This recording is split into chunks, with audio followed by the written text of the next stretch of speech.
मैं बात करूंगी ओवर थिंकिंग के संदर्भ में। ओवर थिंकिंग बहुत ज़्यादा इंसान को परेशान करके रख दे। ओवर थिंकिंग दो शब्दों से मिलकर बना है। ओवर यानी कि अत्यधिक और थिंकिंग यानी कि सोच यानी कि अत्यधिक सोचना, बहुत ज़्यादा सोचना, इसे ही ओवर थिंकिंग कहते हैं। ओवर थिंकिंग के भी वो होते हैं। एक, आप जो पॉजिटिव थॉट में अगर सोच रहे हैं तो उसे प्लान कहते हैं, और अगर नेगेटिव थॉट जो है ही नहीं, जो हो नहीं सकता, बेकार का, फालतू का, अगर कोई बात सोच रहे हैं और बहुत ज़्यादा सोच रहे हैं जिससे आपको एंजाइटी होने वाली है, जिससे आपको किसी तरह के नुकसान का सामना करने वाले हो, तो वैसी स्थिति में आपको यह ओवर थिंकिंग परेशान करता है। जैसे कि अगर आप सुबह सो के उठेंगे, फिर उसके बाद आपको ऐसे नाश्ता बनाना है या कुछ वर्क है, आप मॉर्निंग वॉक को जाएंगे, फिर उसके बाद आप फ्रेश होकर आप अपने ऑफिस को जाएंगे, यह एक प्लान का हिस्सा होता है। या आप मान के चले कि आपने कुछ एड देखा, कहीं जॉब के लिए ऑफर हो रहे हैं, तो इस एड को देखकर आप सोच रहे, वाह बहुत अच्छा, ये मेरे लायक है और मुझे इसके अनुसार अपनी तैयारियां करनी है, और इसके बाद मुझे विश्वास है कि यह जॉब मुझे होगा। यह भी ओवर थिंकिंग है, लेकिन यह एक प्लान का हिस्सा है, यह किसी बीमारी का हिस्सा नहीं है। लेकिन अगर आपने इस तरह का न्यूज़पेपर या कहीं एड देखा और उसके बाद आप देख रहे यह जॉब तो है, लेकिन इतनी कम यहाँ पर सीटें अवेलेबल है और इतने सारे लोग इसके लिए पार्टिसिपेट करेंगे, मेरा होगा नहीं होगा पता नहीं, मुझे पैरवी लगानी चाहिए, कैसे करनी चाहिए, इसमें पैरवी और पैसे की ज़रूरत होगी, बहुत कुछ इस तरह के अनाप शनाप बातें सोचने लगते हैं। तो यह भी एक ओवर थिंकिंग है, लेकिन यह नकारात्मक सोच, अगर आगे फिर इसके विषय में आप सोचेंगे तो भी बुरा ही सोचेंगे, और इसे ही बीमारी कहते हैं, ओवर थिंकिंग की समस्या कहते हैं। और इस समस्या से आप ऐसा करेंगे कि वो एड देखने के बावजूद भी पार्टिसिपेंट नहीं कर पाएंगे, या पार्टिसिपेंट करने भी जाएंगे तो आप हमेशा इसी तरह के नेगेटिव थॉट में उलझे रहेंगे, तो अपनी तैयारियां ठीक से नहीं कर पाएंगे, और उसके बाद जॉब भी नहीं हो पाएगा, या आप तैयारी ही नहीं कर पाएंगे, और दूसरी चीज़ है कि आप उसके लिए अप्लाई भी नहीं कर पाएंगे, तो भी आपको जॉब नहीं होगा। तो इस कंडीशन में यह जो ओवर थिंकिंग है, आप जो गलत विचार लाते हैं, जो संभवतः है नहीं या जो हो नहीं सकता, उसके विषय में आप ज़्यादा सोचते हैं। अपनी तैयारी, अपनी प्लानिंग के विषय में, अपनी पॉजिटिव स्थितियों के बारे में नहीं सोचते। कोई भी चीज़ होता है, कोई व्यक्ति से मिले तो आप हमेशा ऐसा अनुमान लगा लेंगे कि यह व्यक्ति पता नहीं, मुझे लगता है बुरा समझ रहा है, या मेरे बारे में कुछ गलत सोच रहा है, या मेरी बातें उसको समझ में नहीं आएगी, या कुछ भी नेगेटिव थिंकिंग, यानी कि वो व्यक्ति आपके बारे में हो सकता है अच्छा सोच रहा हो, लेकिन आपको ऐसा फील होता होगा कि आप ऐसा सोच रहे होंगे कि वो मेरे लिए बुरा सोच रहा है। दूसरी चीज, अगर कोई व्यक्ति कुछ बात आपसे कर रहा है तो आप उससे बात करते करते कभी आपका ध्यान कहीं और चला जाएगा, यानी कि उसकी बात थोड़ी सी आप सुन पाएंगे और फिर बीच से ही आप कट के, मतलब आप वहाँ पे मौजूद तो होंगे, उनके बातों को सुन रहे होंगे, लेकिन वो समझ नहीं रहे होंगे। क्यों?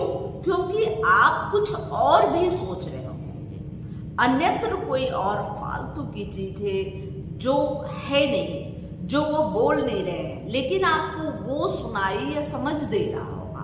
तो यह भी ओवर थिंकिंग का हिस्सा है।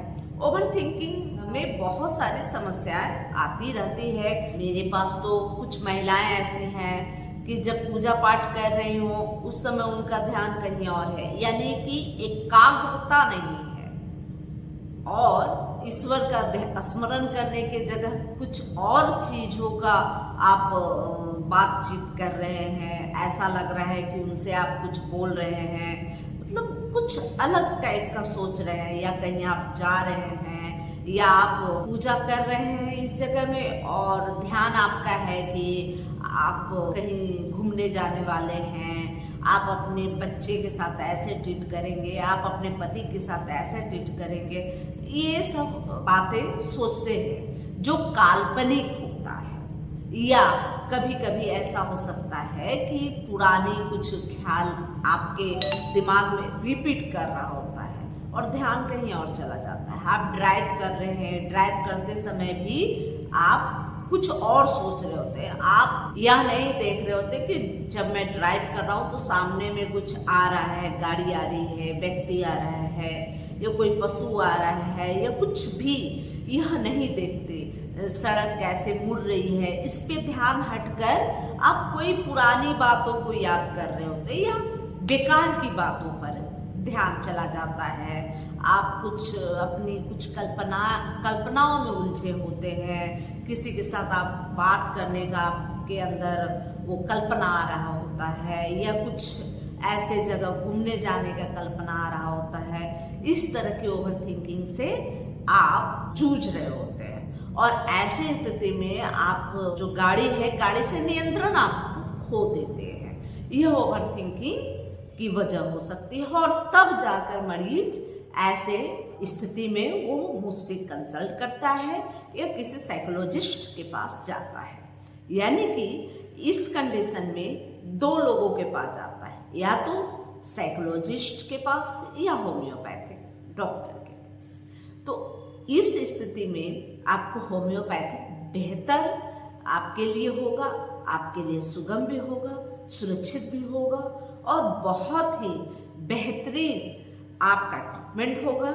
इससे आप ओवर थिंकिंग से बहुत जल्दी मुक्त हो सकते हैं। क्योंकि जब भी आप माइंड से रिलेटेड समस्याओं को लेकर किसी डॉक्टर से मिलते हैं तो आपको ऐसी कुछ मेडिसिन दी जाती है जिससे आपके दिमाग शांत व कूल रह सके, और शांत और कूल रहने के लिए उसमें आपको नींद की मेडिसिन दी जाती है। यानी कि जब ओवर थिंकिंग होता है आपके अंदर तो ज़्यादा से ज़्यादा आपको डॉक्टर सुतने वाली दवाई देते हैं, यानी कि आप सोए रहते हैं बहुत ज़्यादा देर तक। इससे आपको दो तरह की समस्या हो सकती है। एक कि आप जब तक सोए हैं तब तक आपका सिर शांत है, फिर जब आप जागेंगे या जब उसका दवा का असर खत्म होता है तो फिर से ओवर थिंकिंग होते हैं। तो सिर्फ और सिर्फ इस तरह के स्थितियां बनती है और कुछ विटामिन मिनरल दे दिए जाते हैं। जबकि होम्योपैथिक में जब बीमारी के होने का कारण और उसकी प्रकृति के बारे में पता चलता है तो उसके हिसाब से आपके डॉक्टर आपको दवाइयाँ देते हैं। चूंकि ये ओवर थिंकिंग की समस्या हो या तमाम किसी भी तरह के हेल्थ से रिलेटेड समस्याएं हो, सभी एक बीमारी अलग अलग व्यक्तियों को अलग अलग तरह से समस्या क्रिएट करते हैं, अलग अलग के विचार आते हैं या अलग अलग स्थिति बनती है, उसके होने का कारण बनता है। तो इस स्थिति में दवाइयाँ भी अलग अलग दी जाती है और ऐसे जब आपके विषय में आपके डॉक्टर अच्छे से जान जाते हैं, होने का कारण, समय व स्थिति को समझ जाते हैं, तो आपके डॉक्टर आपके लिए अच्छी होम्योपैथिक कॉन्स्टिट्यूशनल मेडिसिन चयन करते हैं और जिसकी वजह से आप उस दवा को लेने के बाद आप देखेंगे कि धीरे धीरे आपके या ओवर थिंकिंग की समस्या या जो भी तमाम तरह के जो शारीरिक व्यवधान परेशानी होती हैं, बीमारियां होती हैं, उन सभी में आपको धीरे धीरे आराम होना शुरू हो जाता है। जबकि होम्योपैथी की दवाइयां लेने से आपको किसी तरह का साइड इफेक्ट नहीं होता, आपको बहुत ज़्यादा नींद भी नहीं आती या इसकी आदत नहीं लगती। चूँकि जब आपकी इच्छा हो या जब आपके डॉक्टर दवा छोड़वा लेते हो तो पुनः वो दवा लेने की आपको कोई आदत या ज़रूरत नहीं पड़ती। तो इस स्थिति में होम्योपैथिक जब भी मन स्थिति में कोई भी परिवर्तन होता है या कहीं भी कोई व्यवधान होता है तो उस कंडीशन में होम्योपैथिक बेहतर है, सुगम भी है, सुरक्षित भी है और इसके लेने से बहुत ज़्यादा व्यक्ति स्वस्थ जल्दी होते हैं। और आजकल तो कॉमन इस समस्या के लिए लोग जागृत हो रहे हैं कि जब भी इस तरह के दिमाग से रिलेटेड, जो मनोस्थिति से रिलेटेड जो बीमारियां होती है उसमें अधिकांशतः लोग होम्योपैथिक डॉक्टर से जरूर संपर्क करते हैं।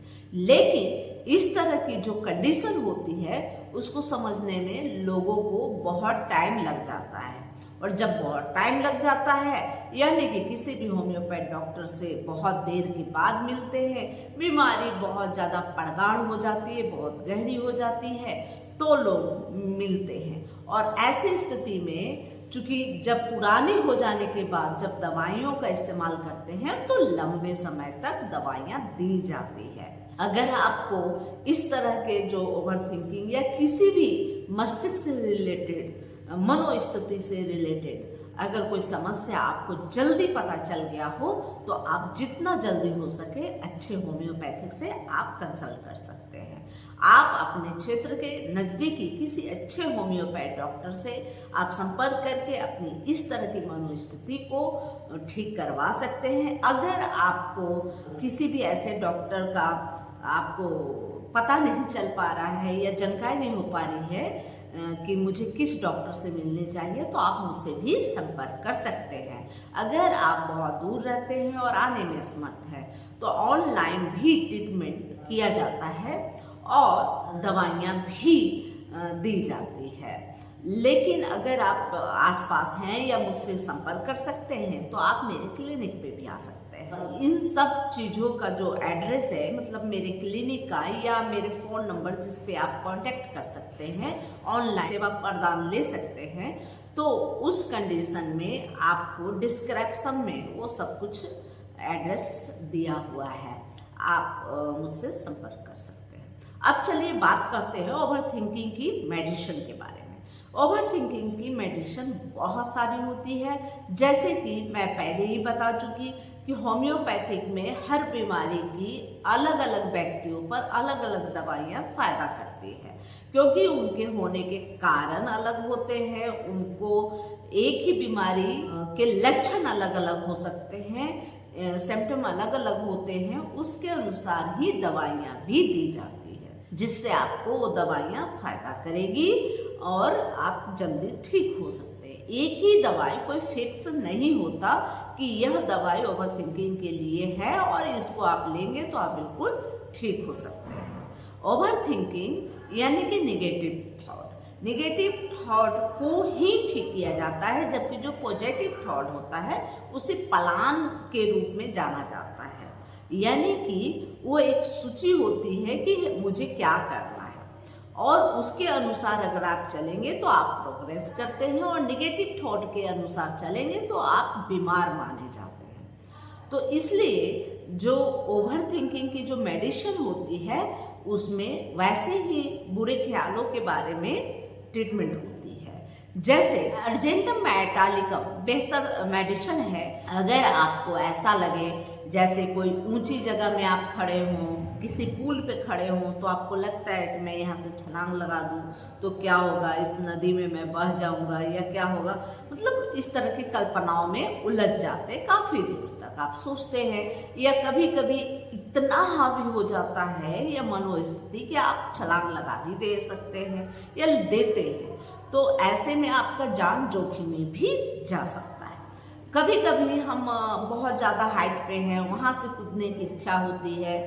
कभी कभी आप सोचते हैं कि पतली सी सकरी सी गली में आप जा रहे हैं तो आपको लगता है ये जो घर की दीवारें हैं वो मेरे ऊपर गिर जाएगा, कैसा होगा, कहीं गिर जाएगा, इस तरह से या रोड क्रॉस कर रहे हैं, तो ऐसी स्थिति में आपको लगता है कि कोई गाड़ी आएगा, मुझे मेरे साथ एक्सीडेंट हो जाएगा, कुछ इंजरी हो जाएगी, तो इस तरह के सोच थॉट आते रहते हैं।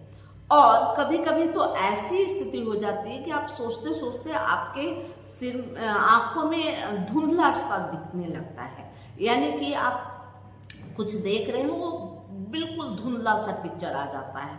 यह एक स्पेशल अर्जेंटम नाइट्रिकम का एक सिम्टम है।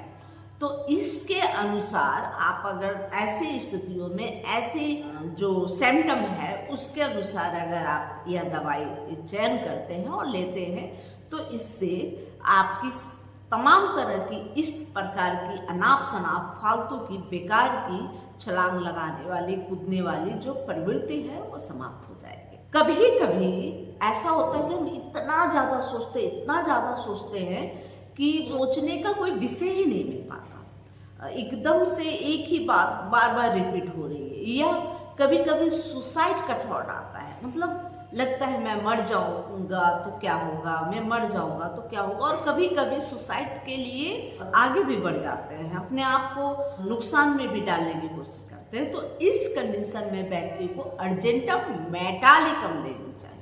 और कभी कभी कुछ लोगों को इस तरह के ओवर थिंकिंग होते हैं कि मान लीजिए उनको एक थोड़ी सी फुंसियाँ हो गई, एक छोटा सा घाव हो गया, तो वो सोचते हैं कि यह कहीं कैंसर तो नहीं हो जाएगा। उनको बार बार इस तरह की थोड़े से अगर पैर में दर्द है तो लगता है कि यह कोई बड़ी बीमारी का सूचक तो नहीं है। मुझे लगता है कि मुझे बहुत सारी बीमारियां शरीर में हो जाएगी, बहुत सारी बीमारियों से मैं जूझ रहा हूँ। अगर इस तरह के सिम्टम हैं, अगर उनको दस्त आ रहे हैं, तो उनको लगता है कहीं मेरे तो लीवर कैंसर नहीं हो गए, आंतों के कैंसर नहीं हो गए, इस तरह की एक भय स्वयं पर आ रही हो, तो वैसी स्थिति में आर्सेनिक एल्ब बेहतर फायदा करता है। कभी कभी देखा गया है, मेरे पास ऐसे बहुत सारे ओवर थिंकिंग के मरीज आए हैं। जैसे अगर एक फीमेल है तो उन्हें लगता है कि उनके पति ड्यूटी पे जा रहे हैं, कहीं ऐसा ना हो कि उनका एक्सीडेंट हो जाए, कहीं ऐसा ना हो उनके साथ किसी भी तरह की दुर्घटना हो जाए। मेरे बच्चे गाड़ी चला रहे हैं तो कहीं ऐसा ना हो कि कुछ गलत मैसेज आए दुर्घटना की, एक्सीडेंट की। तो इस तरह का जो एक्सीडेंट वाला जो स्थिति बनता है, या आप कभी सफ़र में जा रहे हैं तो ऐसी स्थिति में आप किसी गाड़ी में आप सवार होके जा रहे हैं तो आपको बार बार लगता है इस गाड़ी का एक्सीडेंट ना हो जाए। तो वैसी अगर भ्रांति आ रही है, वैसी ओवर थिंकिंग सोच आ रही है, तो ऐसी स्थिति में ओसियम बेहतर काम करता है। आप ओसियम 30 पोटेंसी में लें और इसे सुबह दोपहर शाम लें, और कम से कम ऐसी स्थिति में आप 1 से 1.5 महीने तक इस मेडिसिन का प्रॉपर आप इसको लेते रहें। इससे आपको इस तरह के थॉट, इस तरह के डर आपको ठीक हो जाएगा। अगर कभी कभी ऐसा देखा गया है कि 1 मिनट में आपको हजारों ख्याल आते हैं, हजारों विचार आ रहे होते हैं, तो वैसी स्थिति में कॉन्जुगेट 30 पोटेंसी में लेनी चाहिए। जब आपको 1 मिनट में कईयों तरह के विचार ख्याल आपको घेर लिए होते हैं, तो कॉन्जुगेटिव 30 का उपयोग करना चाहिए। अब बात कर लेते हैं कि कभी कभी ऐसा होता है कि जब अकेले बैठे हों या कभी भी कोई भी बात आप जो है आंखें बंद किए और कई तरह के ख्यालों में डूब गए, तो अगर इस तरह की स्थिति बनती है तो कैनाबिस इंडिका बेहतर फायदा करती है। कैनाबिस इंडिका 30 पोटेंसी में कुछ दिनों तक इसका इस्तेमाल करनी चाहिए। कभी कभी ऐसा होता है कि जब आप ऐसे होते हैं कि हंसते हैं तो बहुत ज़्यादा आपको हंसी आती है और बहुत ज़्यादा आप सोच में, अपने ही सोच में उलझे हों, तो कैनाबिस इंडिका बहुत ज़्यादा फायदा करती है। एनाकार्डियम भी बहुत अच्छा काम करता है ओवर थिंकिंग में। जब आप ऐसा होता है कि आपको कभी किसी पे दया नहीं आती, आपके अंदर 2 स्थितियाँ बनती है। एक, आप बहुत अच्छी सोच रखते हैं, और दूसरा कि आपको लगता है कि एक आपके अंदर अच्छी सोच बनाती है और मनोस्थिति होती है, और दूसरी स्थिति होती है कि आपको किसी पे दया नहीं आता, आप सोचते हैं किसी का बुरा कर देना और हमेशा इस तरह के कल्पनाओं में उलझे रहते हैं। एक अच्छा नहीं नहीं नहीं नहीं ये गलत बात है, मुझे नहीं करना है, और दूसरा नहीं ये बहुत ज़्यादा, जैसे मान लीजिए कोई फसल लगा है किसी के खेतों में, किसी की बाड़ी में, तो लगता बहुत ज़्यादा ये फसल तो अच्छा हुआ है, इसका थोड़ा नुकसान कर देंगे तो सामने वाला डैमेज हो जाएगा।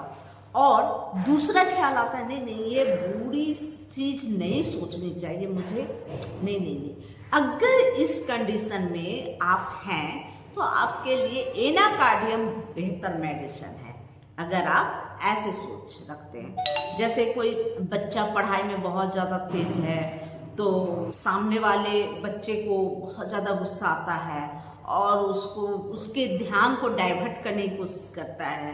वो जब पढ़ाई कर रहा होता है तो हमेशा कुछ बदमाशियां करता है ताकि उसका ध्यान डाइवर्ट हो जाए, और दूसरी तरफ कभी कभी यह सोचता है मैं गलत किया, मैं तो खुद पढ़ता नहीं हूँ और दूसरे को परेशान करता हूँ। यानी कि दोनों ही बातें अगर सोचता है तो ऐसे बच्चे के लिए एनाकार्डियम बेहतर है। ऐसे बच्चों को इस कंडीशन में बहुत ज़्यादा तब फायदा करेगी जब जो बच्चा इस तरह का ओवर थिंकिंग रखता है या जो व्यक्ति ऐसे ओवर थिंकिंग रखता है, यानी कि दो, एक द्वेष का और एक अच्छा स्वभाव का, तो दोनों ही स्थितियों में जूझ रहा होता है, तो उस स्थिति में एनाकार्डियम बहुत फायदा करता है। उसकी याददाश्त भी कमजोर होती है, वो बहुत ज़्यादा याद बातों को नहीं रख पाता, तो एनाकार्डियम बेहतर फायदा करता है।